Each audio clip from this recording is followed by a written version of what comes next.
En ouverture de cette 6e journée de Pro D2, Bayonne et Grenoble, les deux clubs relégués de top 14 à l'intersaison, se retrouvent à Jean Daugé.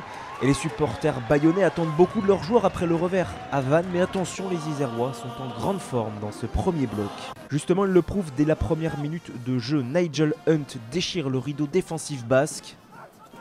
La libération est rapide pour Saceras qui alerte Fabien Alexandre, le troisième ligne qui perce et allonge la passe en bout de ligne pour Guillemin.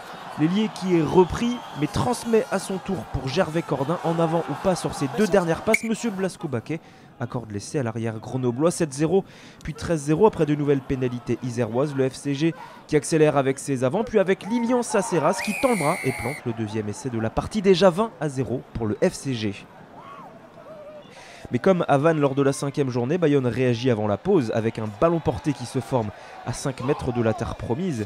Le combat est rude à la retombée, mais l'édifice avance enfin et propulse Pieter-Jan Van Lille dans le but pour le premier essai bayonnais de la soirée.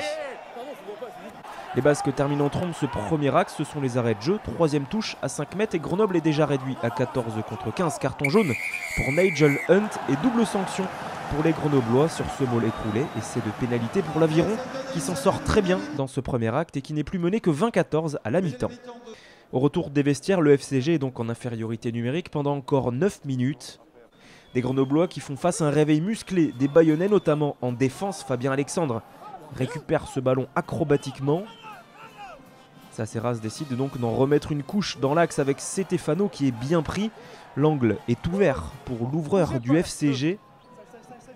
Clément Gélin qui dégage son camp mais qui ne trouve pas la touche, mais les bras de Bustos Moyano qui peut amorcer la relance et s'appuie sur Julien Tisseron.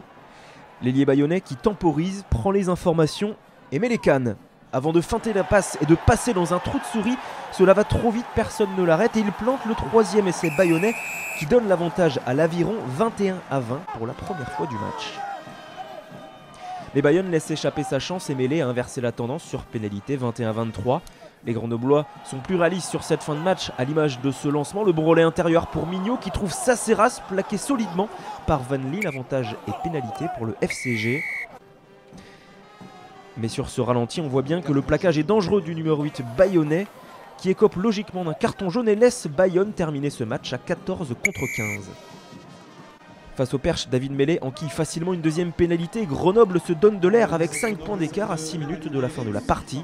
Vincent Etcheto et Pierre Berbizier sont médusés en tribune alors que leurs joueurs lancent toutes leurs forces dans leurs derniers instants pour aller chercher l'essai de la victoire. En vain, la défense grenobloise est héroïque et chasse Martin Lavaux en touche. C'est Grenoble qui s'impose au bout du suspense 26-21 et fait tomber Bayonne pour la première fois à domicile cette saison.